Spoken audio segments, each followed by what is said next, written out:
سید الانبیاء وعلى آلہ واصحابہ الاتقیاء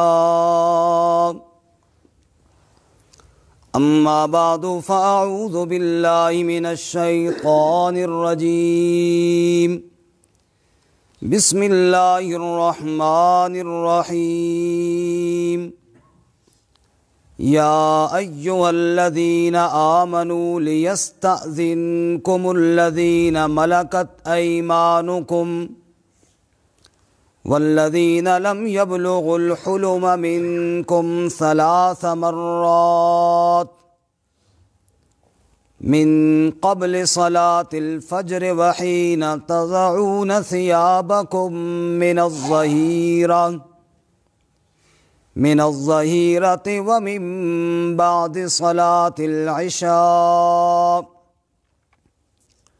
ثلاث عورات لکم لیس علیکم ولا علیہم جناح بعدہن طوافون علیکم بعضکم علی بعض کذالک یبین اللہ لکم الآیات واللہ علیم حکیم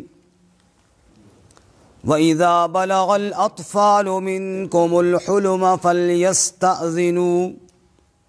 فَلْيَسْتَأْذِنُوا كَمَا اسْتَأْذَنَ الَّذِينَ مِنْ قَبْلِهِمْ كَذَلِكَ يُبَيِّنُ اللَّهُ لَكُمْ آيَاتِهِ وَاللَّهُ عَلِيمٌ حَكِيمٌ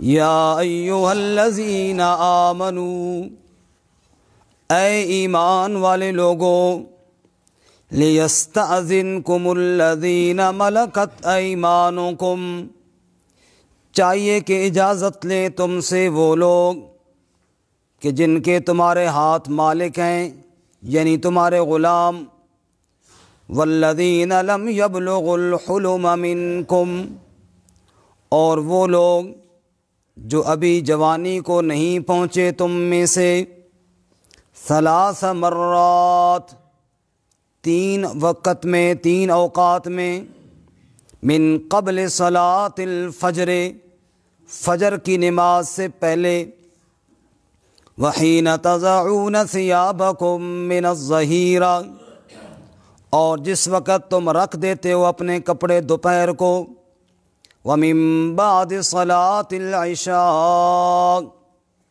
اور نماز عشاء کے بعد ثلاث عورات لکم تین پردے کے اوقات ہیں تمہارے لیے لیس علیکم ولا علیہم جناح بعدہن نہیں ہے تم پر اور نہ ان پر گناہ ان کے بعد طوافون علیکم تم چکر لگانے والے ہو چکر لگانے والے تم پر بعضکم علی بعض بعض تمہارے بعض پر کذالک یبین اللہ لکم الآیات اسی طرح بیان کرتا ہے اللہ تمہارے لیے آیات واللہ علیم حکیم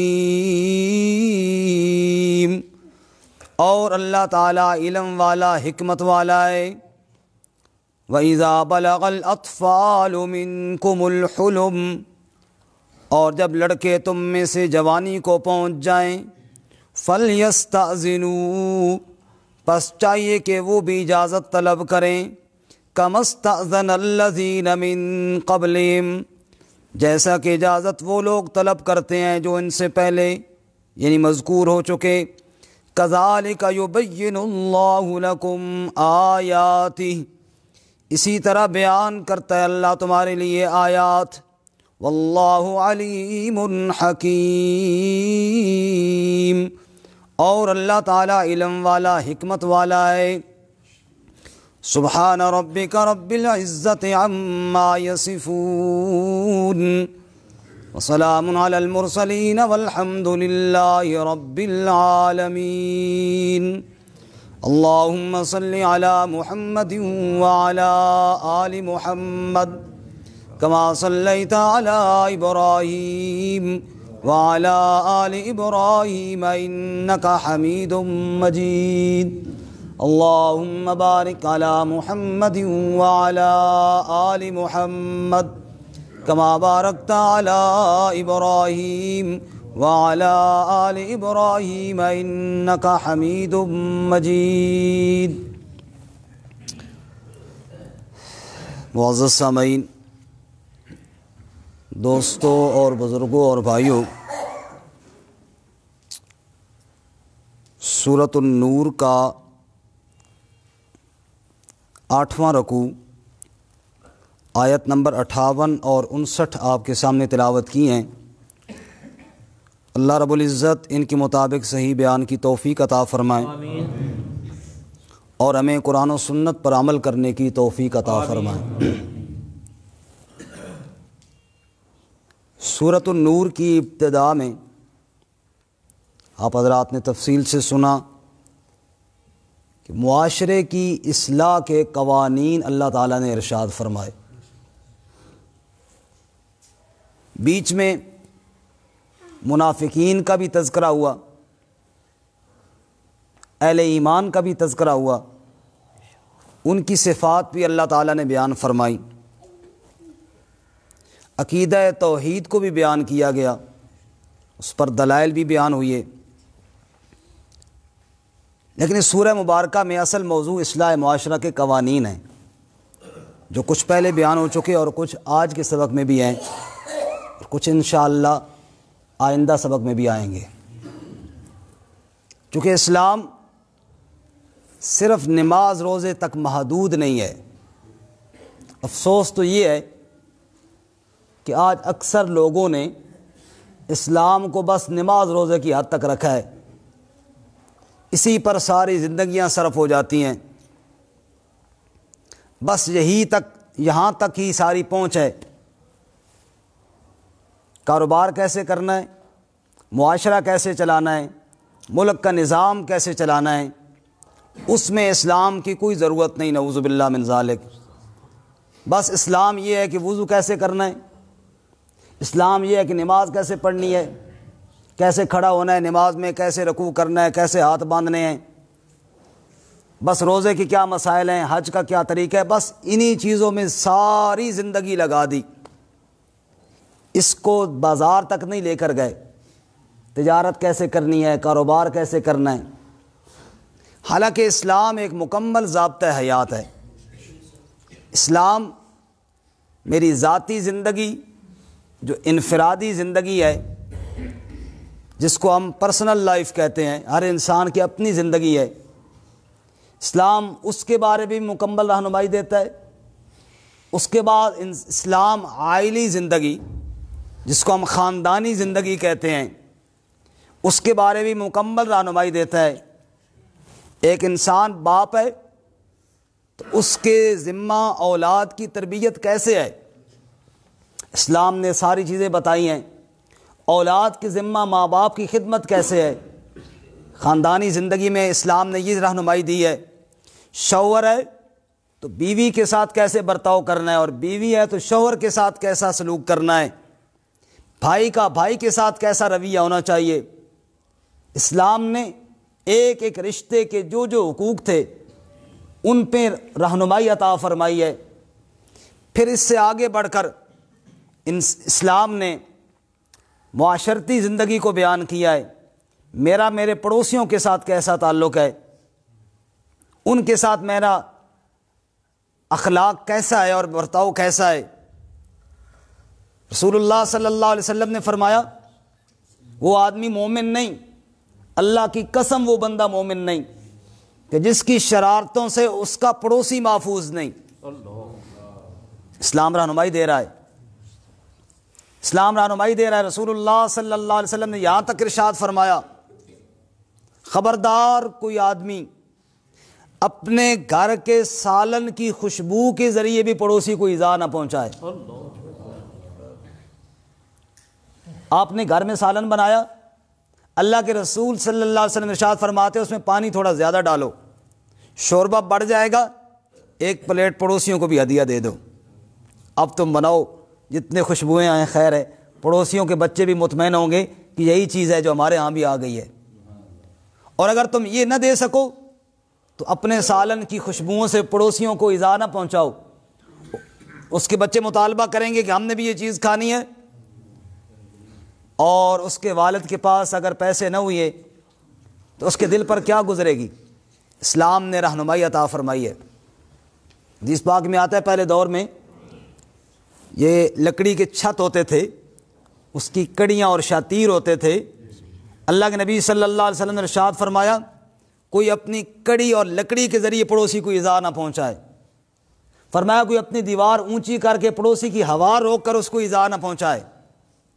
یعنی شریعت نے پڑوسیوں کے ساتھ کیا برتاؤ کرنا ہے، ایک ایک چیز کو بیان فرمایا ہے۔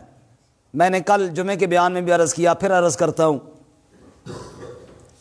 کہ رحمت کائنات صلی اللہ علیہ وسلم نے کس طرح ایک ایک بات میں اپنی امت کی رہنمائی فرمائی۔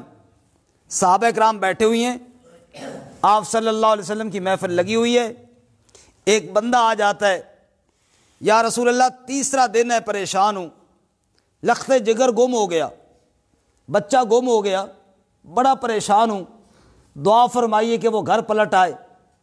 آپ دعا فرماتے ہیں، ایک صحابی کہنے لگے یا رسول اللہ صلی اللہ علیہ وسلم میں ابھی اس کے بیٹے کو فلاں باغ میں بچوں کے ساتھ کھیلتا دیکھ کر آیا ہوں، بس یہ سننا تھا کہ وہ باپ جو اپنے بچے کے لیے تیسرے دن سے مسلسل تڑپ رہا تھا، ظاہر ہے اس کی خوشی کی انتہا نہ رہی، وہ اٹھا تو آپ نے کہا رک جاؤ، بڑی جلدی میں ہو کہ یا رسول اللہ آپ کو اندازہ نہیں کہ 3 دن سے تڑپ رہا ہوں بچے کے لیے، گھر والی بھی تڑپ رہی ہے، جب اطلاع ملی تو بھاگ کر تو جاؤں گا۔ آپ نے فرمایا مجھے پتہ ہے تیرے جذبات میں سمجھتا ہوں، ضرور جاؤ، لیکن بلانے کا اور روکنے کا بھی ایک مقصد ہے۔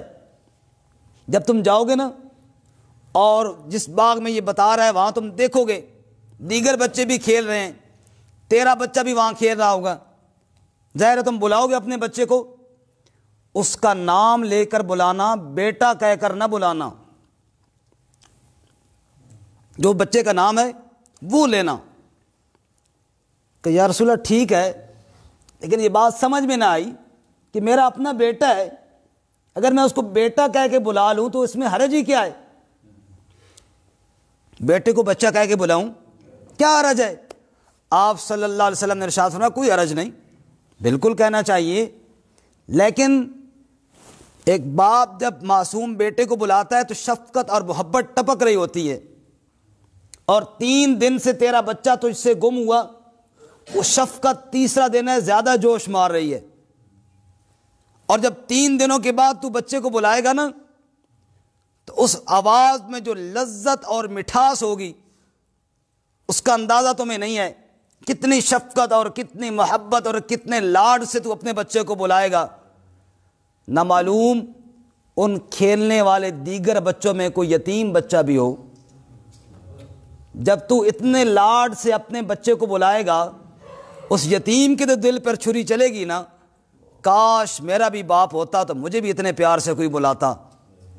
اس لیے اپنے بچے کو وہاں جا کے بیٹا کہہ کے نہیں بلانا، نام لے کر بلا کر گھر لے جانا، گھر جا کے لاڈ پیار کر لینا جتنے کرنے ہوئے، لیکن اس محفل میں نہ کرنا کہیں یتیم بچے کے دل پر اثر نہ ہو جائے۔ شریعت نے رہنمائی دی ہے یتیموں کے ساتھ کیسا سلوک کرنا ہے، پڑوسیوں کے ساتھ کیسا سلوک کرنا ہے، صاحب الجنب ساتھ بیٹھنے والے کے ساتھ کیا سلوک کرنا ہے، دفتر میں گئے ہیں ساتھ والا جو بندہ ہے آپ کے ساتھ جاب کرتا ہے اس کے ساتھ کیا سلوک کرنا ہے، گاڑی میں بیٹھے ہیں ساتھ والی سواری کو کتنا تنگ کرنا ہے اور کتنا نہیں تنگ کرنا۔ ارے نماز میں کھڑے ہیں، حدیث پاک بندہ باز پڑھتا ہے حیران رہ جاتا ہے، یار 23 سالہ صرف دور ہے میرے نبی کا نبوت والا دور صلی اللہ علیہ وسلم، اور کوئی بات نہیں چھوڑی آپ نے۔ ارشاد فرمایا اگر نماز کے صف میں ساتھ کھڑا ہوا بندہ، اکثر میں تو اکثر کہتا بھی رہتا ہوں بھائی دائیں بائیں دیکھنے کی بجائے دائیں ادھر ادھر نہ دیکھے کرو، ساتھ والوں کو دیکھو کہ میں کہاں کھڑا ہوں۔ لیکن اکثر بندے غفلت کر جاتے ہیں، اور اگر ساتھ والے نے تھوڑا ہاتھ لگایا بھی قریب ہو جاؤ۔ اللہ کے نبی صلی اللہ علیہ وسلم نے اس میں بھی رہنمائی دی ہے، فرمایا اپنے بھائی کے لیے کندھے نرم رکھو۔ یہ نہیں کہ کسی نے ہاتھ لگایا اللہ بندہ تپ جائے بھی خیر ہو بھائی، فرمایا نہیں، اس نے کہا ہے تو ساتھ ہو جاؤ، محبت کے ساتھ، پیار کے ساتھ۔ اس بارے میں بھی ارشاد فرمایا۔ اور نماز کے دوران اگر کسی کو بلغم اور تھوک آ جائے اس کا کیا طریقہ ہے، فرمایا وہ بھی ارشاد فرمایا۔ آپ نے فرمایا اس کو اپنے رومال کے اور چادر کے کونے میں ڈال کر نا یوں آپس میں مسل دینا چاہیے۔ پر کون کون سی چیز ہے جس میں اسلام نے رہنمائی نہیں دی ہے، صلی اللہ علیہ وسلم، پیارے آقا صلی اللہ علیہ وسلم کی رہنمائیاں۔ تو اسلام ایک مکمل ضابطہ حیات ہے، کہو الحمدللہ، الحمدللہ، اللہ نے ہمیں مسلمان بنایا ہے۔ پھر اس سے آگے بڑھیں، ملک کا نظام کیسے چلانا ہے اور تخت پر عہدہ کس کو دینا ہے، اسلام نے اس کے بارے میں رہنمائی دی۔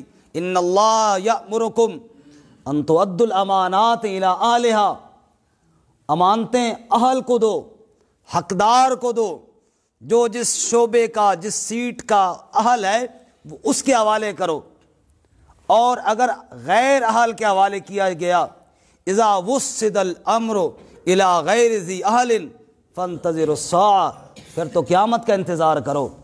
اس کے بارے میں رہنمائیاں دیں۔ اور پھر فیصلے کیسے کرنے ہیں، ایک آدمی تخت پر بیٹھا ہے، اس نے فیصلے کیسے کرنے ہیں۔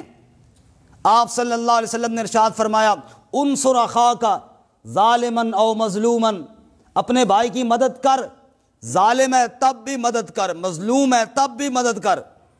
کہ یا رسول اللہ مظلوم کی مدد تو سمجھ میں آتی ہے، ظالم کی مدد کیسے کریں؟ فرمایا ظالم کا ہاتھ پکڑ لے، ظالم کو ظلم سے روک دے، یہ بھی اس کی مدد ہے، اس کو ظلم سے باز رکھ، یہ اس کی مدد ہے۔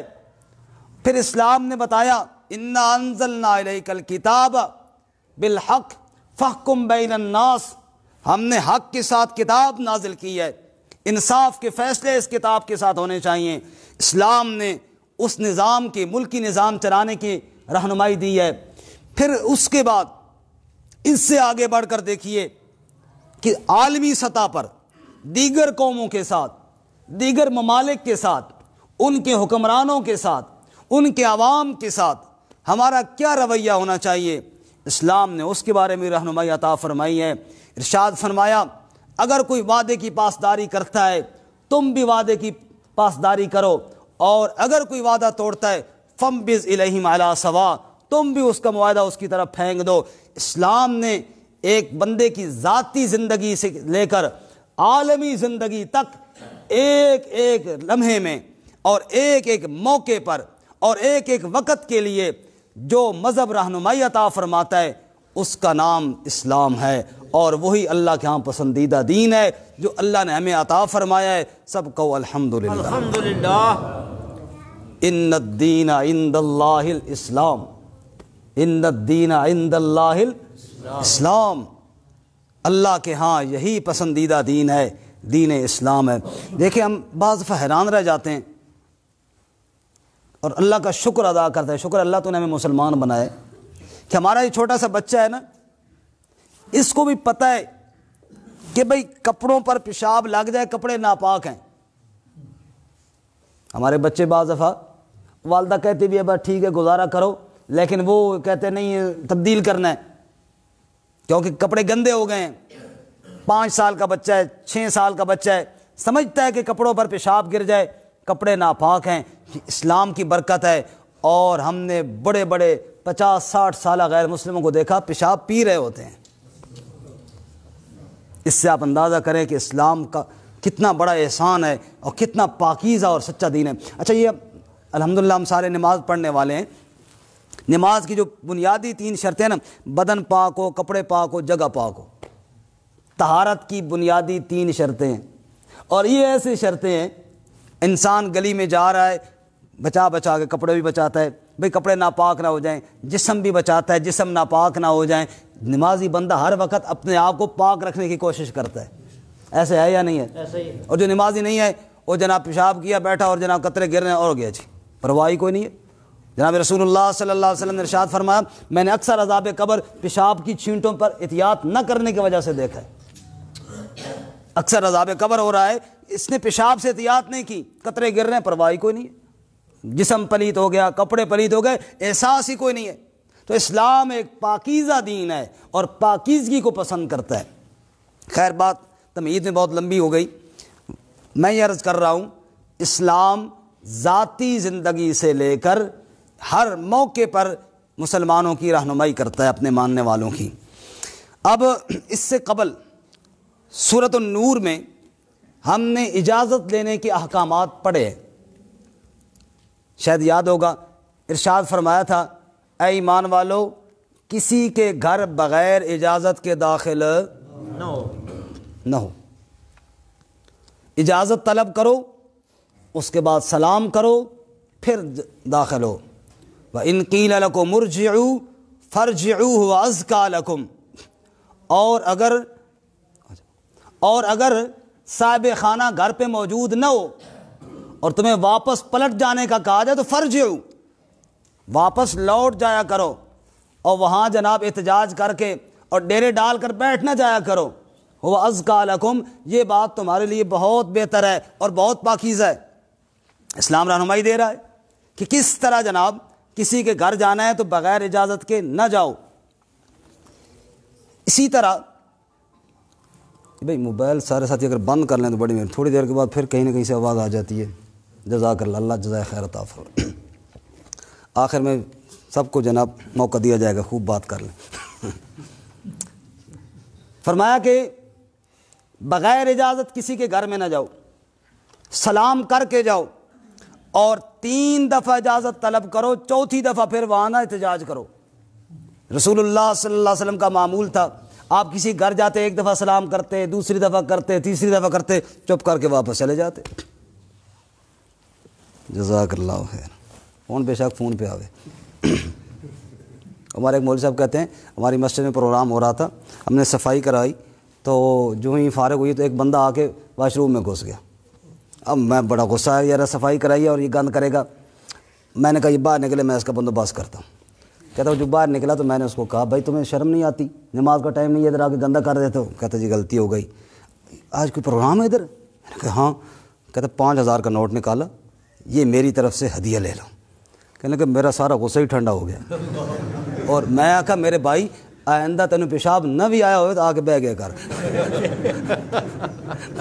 تیرے واسطے کوئی پابندی نہیں۔ سارا غصہ ہی ٹھنڈا ہو گیا۔ چلو برکت۔ ارشاد فرمایا ایمان والو بغیر اجازت کسی کے گھر میں مت جایا کرو۔ اور یہ تو تھا وہ حکم جو باہر اجنبی بندہ آئے اور گھر میں اجازت لے کر آئے۔ اب اس سے اگلا ایک حکم ہے جو آج کے سبق میں ہے، یعنی اسی حکم کا پہلے حکم کا تتمہ مکمل۔ بھائی ٹھیک ہے باہر والا کوئی بندہ بغیر اجازت کے کسی کے گھر میں نہ، یہ بات تو ہو گئی ہے، پہلے سورۃ نور میں ہم پڑھ چکے ہیں۔ اب گھر کے افراد جو ہیں ان کے لیے بھی کچھ قوانین ہیں۔ میں نے عرض کیا نا اسلام بڑا مبارک مذہب ہے اور دین ہے، اور ایک ایک بات میں رہنمائی عطا فرماتا ہے۔ گھر کے جو افراد ہیں ہر ایک بندے کا الگ کمرہ ہوتا ہے، سونے کی جگہ ہوتی ہے، بعض اس کی خلوت گاہ ہوتی ہے جہاں پہ وہ تنہائی میں رہتا ہے۔ ایسے میں اللہ تعالیٰ یہاں رہنمائی ارشاد فرماتے ہیں کہ ایسے موقع پر کس کے کمرے میں کس وقت جانے کی اجازت ہے اور کس وقت اجازت نہیں ہے۔ بغیر اجازت کے اندر نہیں جا سکتے ہو، پہلے اجازت طلب کرو اور پھر جایا کرو۔ کتنا خوبصورت اسلام ہے۔ سنیے جی، چنانچہ اس سلسلے میں جو چھوٹے بچے ہیں جو ابھی نابالغ ہیں، ظاہر بات ہے ان کے لیے یہ احکامات نہیں ہوتے کہ وہ آئیں سلام کریں اجازت کریں لیں اندر، بچے ہیں ان کے لیے پردے کا حکم بھی نہیں ہوتا۔ اسی طرح گھر کے وہ باندیاں، وہ نوکرانیاں، یا بعض ایسے ہم پہلے پڑھ چکے ہیں ایسے بوڑھے نوکر بھی ہوتے ہیں کہ جن سے پردہ اتنا ضروری نہیں ہوتا، وہ گھر میں آتے جاتے رہتے ہیں۔ یہ جو گھر میں کام کاج والے ہیں، ظاہر بات ہے برتن جو دھو رہا ہے کبھی اس کمرے میں کبھی اس کمرے میں، ادھر سے سامان اٹھانا ہے، ظاہر ہے وہ ہر 1 منٹ کے بعد پیچھے روک کے بیل نہیں بجا سکتا نا، ان کے لیے تو عام حالات میں اجازت ہوتی ہے۔ لیکن 3 اوقات اللہ فرماتے ہیں ایسے ہیں کہ ان 3 اوقات میں گھر کے بچوں کو بھی سکھایا جائے اور گھر کے خدام کو بھی سکھایا جائے کہ وہ کسی کے کمرے میں بغیر اجازت کے داخل نہ ہوں، عشاء کی نماز کے بعد، فجر کی نماز سے پہلے اور دوپہر کے سونے کے وقت۔ یہ جو 3 سونے کے اوقات ہیں، ان اوقات میں اکثر میاں بیوی کا آپس میں اختلاط کا وقت بھی ہوتا ہے عموماً، اور یہ وہ ایسے اوقات ہیں کہ جن اوقات میں ہر بندہ خلوت چاہتا ہے، تنہائی چاہتا ہے۔ ایسے اوقات میں بغیر اجازت کے بچوں کو بھی اندر نہیں جانا چاہیے، بچوں کو بھی سکھایا جائے، اور یہ ماں باپ پہ لازم ہے کہ بچوں کو سکھائیں، گھر میں آئیں، اندر کمرے میں آئیں، سلام کر کے آئیں، اجازت لے کر آئیں۔ سنیے اللہ تعالیٰ کیا فرماتے ہیں جی، یا ایھا الذین آمنوا، اے ایمان والو، لیستأذنکم الذین ملکت ایمانکم، چاہیے کہ اجازت لیں تم سے وہ لوگ جو تمہارے غلام ہیں۔ میں نے پہلے عرض کیا بوڑھے غلام اور باندیاں اس سے مراد ہیں۔ والذین لم یبلغوا الحلم، اور وہ جو ابھی جوانی کو نہیں پہنچے، چھوٹے بچے ہیں، وہ بھی اجازت لیں تم سے 3 مرات، 3 مرتبہ، 3 اوقات میں۔ کون کون سے 3 اوقات ہیں؟ پہلا وقت من قبل صلاۃ الفجر، فجر کی نماز سے پہلے، اور نمبر 2 وحین تضعون ثیابکم من الظہیرہ، اور جب تم رکھ دیتے ہو اتار کر کپڑے دوپہر کے وقت، چونکہ سوتے وقت میں اضافی کپڑے عموماً بندہ اتار دیتا ہے، کبھی بنیان وغیرہ میں اور رات کے کپڑوں میں، آرام والے کپڑوں میں ہوتا ہے، اسی کو اللہ فرماتے ہیں تضعون ثیابکم، تم کپڑے رکھ دیتے ہو، یعنی تم اپنے وہ زائد کپڑے جو ہیں وہ اتار دیتے ہو۔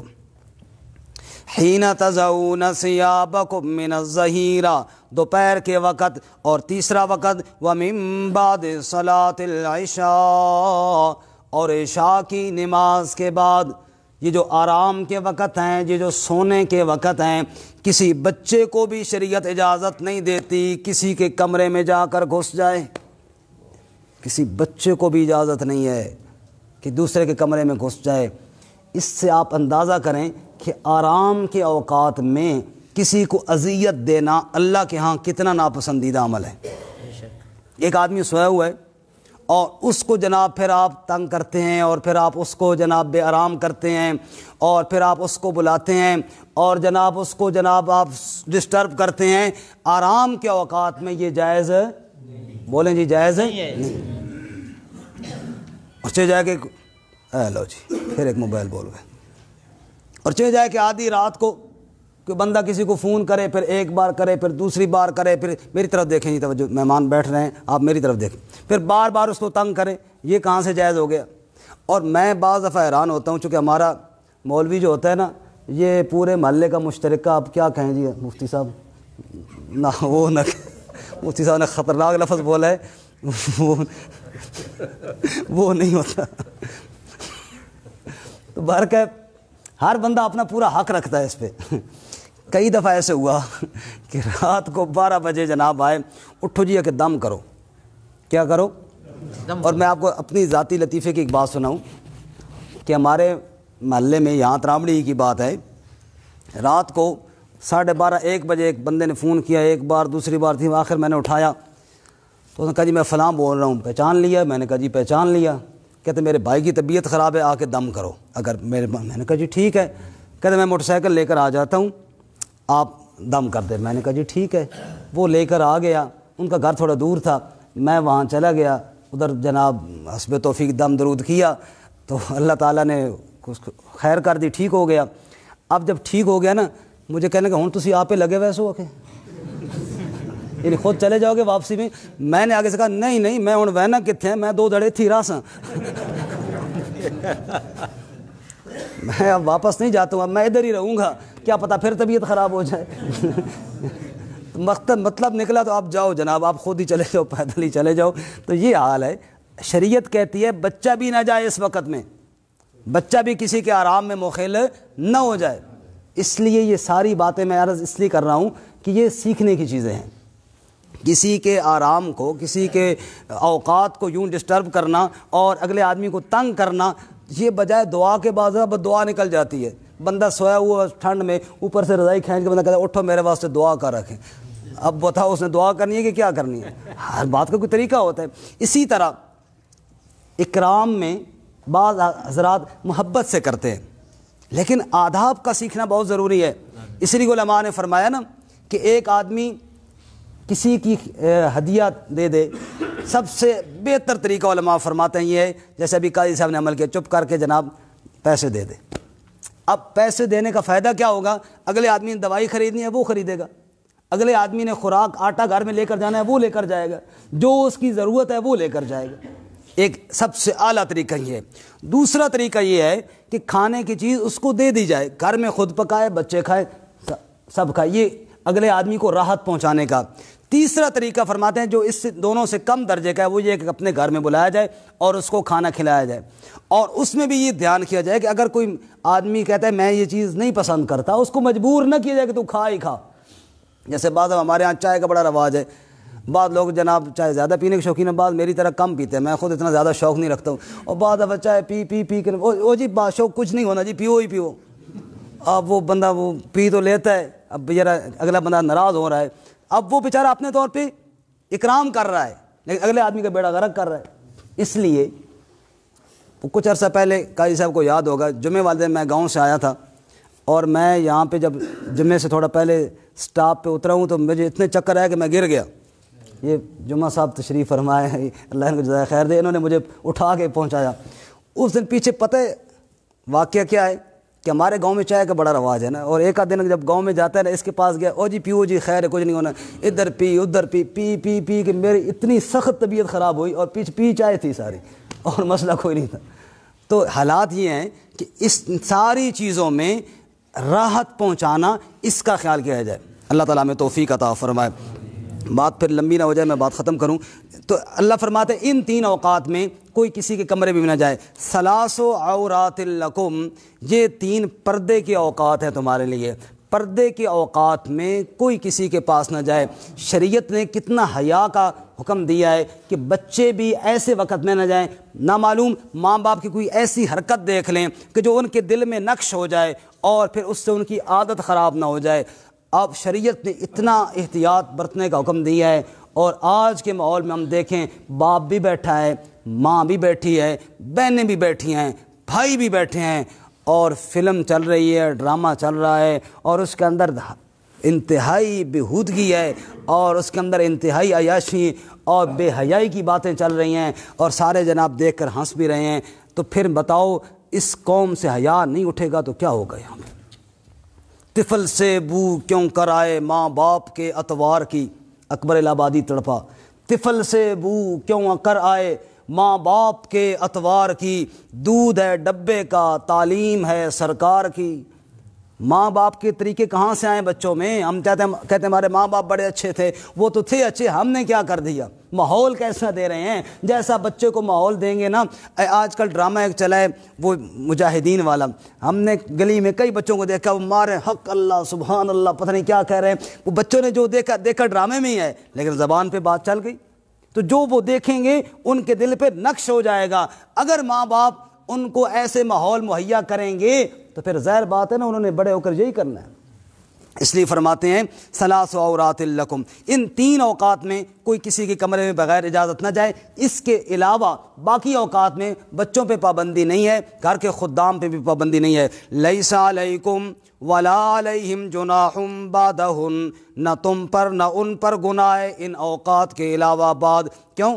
طوافون علیکم, تم ایک دوسرے پر چکر لگانے والے ہو, گھر کے کام کاج کے لیے اندر باہر تو ہونا ہی ہے, بار بار اجازت طلب کرنا مشکل ہے. شریعت نے اتنی سختی نہیں کی کہ حرج میں تم پڑ جاؤ. طوافون علیکم بعضکم علی بعض, تم ایک دوسرے پر چکر جو لگانے والے ہو. کذالک یبین اللہ لکم الآیات, اسی طرح اللہ بیان کرتا ہے تمہارے لیے آیات. واللہ علیم حکیم, اور اللہ تعالیٰ علم والا ہے, حکمت والا ہے. سبحان اللہ سبحان اللہ, سب کہو سبحان اللہ سبحان اللہ. کتنی حکمت کی باتیں اللہ تعالیٰ سمجھا رہے ہیں. وَإِذَا بَلَغَ الْأَطْفَالُ مِنْكُمُ الْحُلُمَ, اور جب وہ بچے جوانی کو پہنچ جائیں, بالغ ہو جائیں، شعور پیدا ہو جائے، جب وہ سمجھدار ہو جائیں، جب وہ انہیں ان چیزوں کا پتہ چل جائے، اب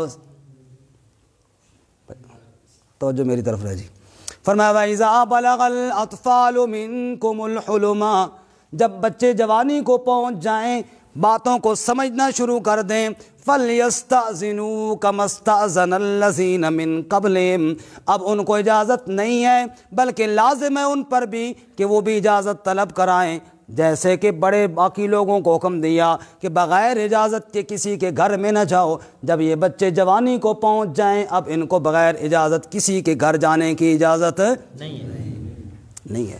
اور جی ساری زندگی وہ خیر ہے جی، بچہ ہے جی اپنا، شریعت کہتی ہے اس وقت تک بچہ ہے جب تک وہ احکامات کا مکلف نہیں بنایا گیا۔ آج کل علماء فرماتے ہیں کہ 13 سال 13.5 یہ بچہ جو ہے یہ احکامات کا مکلف ہے۔ ویسے تو 7 سال میں شریعت نے حکم دیا نا کہ اس کو نماز کا حکم دیا جائے، کتنے سال میں جی؟ 7 سال۔ اور انگلش میڈیم سکول میں وہاں تو بے شک 1 سال کا وہ تو قبول کر لیتے ہیں، ایسا ہی ہے، انہوں نے تو شکر کرنا ہے۔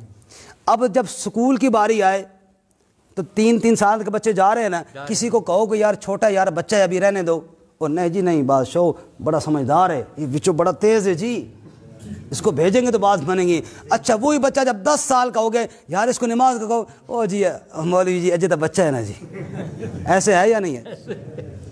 ادھر جناب 10 سال کا ہو گیا، نماز کا بھی تک نہیں کا بچہ ہے، اور سکول میں جناب 3 سال کے کو اللہ کے بندے دودھ چھوٹا ہے اور سکول میں بیگ بڑا، اور بیگ اتنا بڑا کہ اگر ایک طرف بیگ رکھو دوسرے بچے کو رکھو تو بچے کا وزن کم ہوگا، بیگ کا وزن زیادہ ہوگا۔ اور میں تو خود اپنے بچے کو اٹھا کے لے کے جاتا ہوں، سارے ہم ایسے ہی کرتے ہیں، بچے اٹھا نہیں سکتے جناب، بچے اٹھا نہیں سکتے، لیکن پھر بھی جناب لے کر جاتے ہیں۔ اللہ کے بندو شریعت نے جو حکم دیے ہیں نا انہی کے اندر خیر ہے بے شک۔ اللہ فرماتا ہے جب وہ بچہ بڑا ہو گیا، اب 13 سال کا ہو گیا، اب اس کو پردہ کراؤ، اب وہ کوئی بچہ نہیں ہے، اب وہ بڑا ہے، وہ جانتا ہے سارے کچھ، اسے عورتوں کے پاس بٹھانا اور اسے کزنوں کے ساتھ گپ شپ ہو رہی ہے اور خیر ہے جی اپنا، اور پھر یہی جب بعد میں پھر چاند چڑھتے ہیں پھر پریشان ہوتے، پتہ نہیں جی بڑا شریف ہے جی کی ہو گیا۔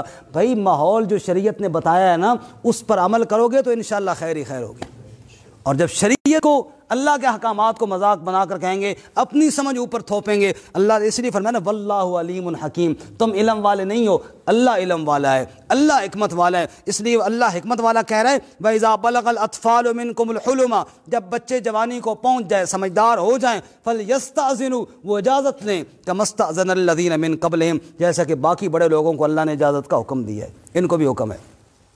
كَذَلِكَ يُبَيِّنُ اللَّهُ لَكُمْ آيَاتِهِ، اسی طرح اللہ تمہارے لیے اپنی آیات کو بیان کرتا ہے۔ سبحان اللہ، سبحان اللہ، واقعی آیات ہیں اور ایسی واضح روشن آیات ہیں۔ واللہ علیم حکیم، اللہ ہی علم والا حکمت والا ہے۔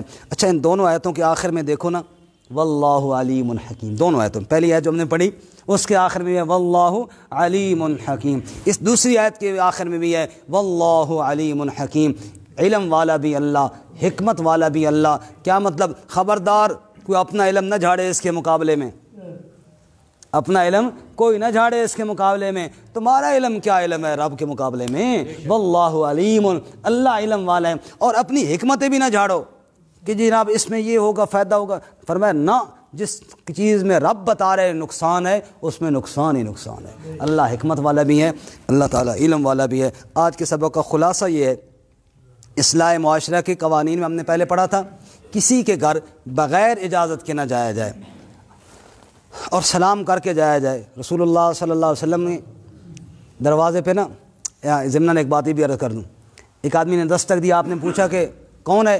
اس نے کہا جی انا، میں ہوں۔ آپ صلی اللہ علیہ وسلم کو اتنا غصہ آیا، آپ نے انا کیا ہوتا ہے؟ اپنا نام بتاؤ کہ میں کون ہوں اپنا۔ تو یہ بھی غلط بات ہے۔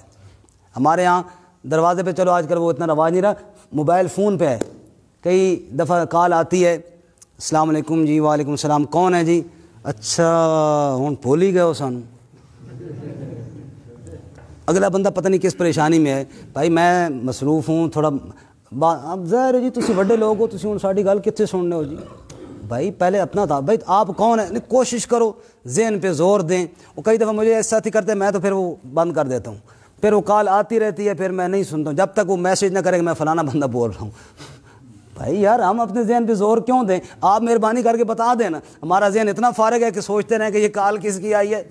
تو بھائی یہ دوسروں کو اذیت پہنچانی ہے، چھوٹے چھوٹے معاملات ہیں جو عام طور پہ محسوس بندے کو نہیں ہوتے، لیکن شریعت نے ان تمام چیزوں سے منع کیا ہے۔ میں اپنا تعارف کرو، اس بندے نے صرف اتنا کہا کہ میں ہوں یا رسول اللہ، اگر میں کیا ہوتا ہے، نام بتاؤ اپنا کہ میں فلاں شخص ہوں، اپنا تعارف کرواؤ۔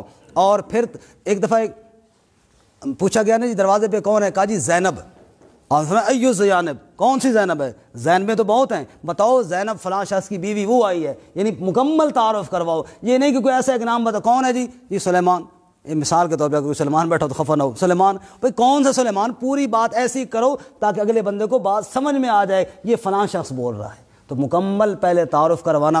قرآن پاک میں نہیں ہے حضرت سلیمان علیہ السلام نے خط لکھا تو کیا لکھا؟ انہ من سلیمان وانہ بسم اللہ الرحمن الرحیم، بسم اللہ بعد میں لکھی، اپنا نام پہلے لکھا، پہلے تعارف اور پھر بعد۔ یہ گھر میں آنے کی اجازت ہے، اجازت طلب کرنے کا طریقہ ہے۔ پھر گھر والے افراد کو حکم دیا کہ 3 اوقات میں بغیر اجازت کے کسی کے کمرے میں نہ جایا جائے، اور جب بچے بڑے ہو جائیں تو بغیر اجازت کے ان کو بھی منع ہے دوسروں کے ہاں جانے کی۔ اللہ تعالیٰ قرآن کی تعلیمات پر ہم سب کو عمل کرنے کی توفیق عطا فرمائے۔ وآخر دعوانا ان الحمد للہ رب العالمین۔